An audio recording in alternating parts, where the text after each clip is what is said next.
Ever wondered about the evolution of the Hyundai Sonata and what it might look like as a station wagon or a cross version? Well, you're in for a treat. But before we dive in, don't forget to hit that subscribe button, give this video a like, and share it with your friends.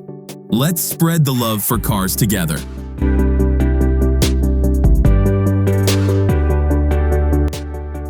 The Hyundai Sonata, a mid-size sedan, has a rich history dating back to 1985.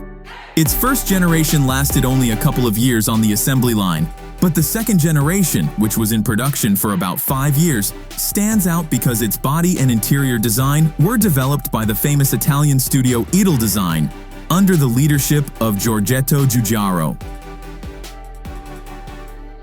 Fast forward to today, and we're in the era of the 8th generation of the Sonata, which premiered in the spring of 2019 and underwent a significant transformation in March this year. Despite the increasing popularity of crossovers and the departure of many passenger models from the market, sedans like the Sonata still remain in demand.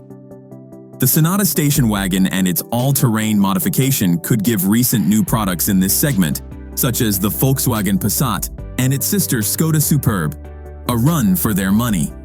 The Hyundai Sonata, with the factory index DN8, is built on the N3 platform, which is used by most of the new mid-size front-wheel drive models of the Hyundai and Kia brands. The sedan is offered with a 2.0 naturally aspirated petrol engine, 160 HP, a 1.6 T-GDI Turbo 4, 180 HP, and a 2.0 LPG gas engine, 146 HP. The turbocharged version is equipped with an 8-speed automatic transmission, while the rest have a 6-speed automatic transmission.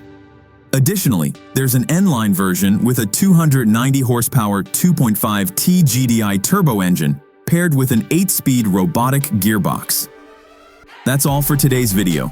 We hope you enjoyed this journey through the evolution of the Hyundai Sonata. Don't forget to leave your thoughts in the comments below. Until next time, keep the engine running.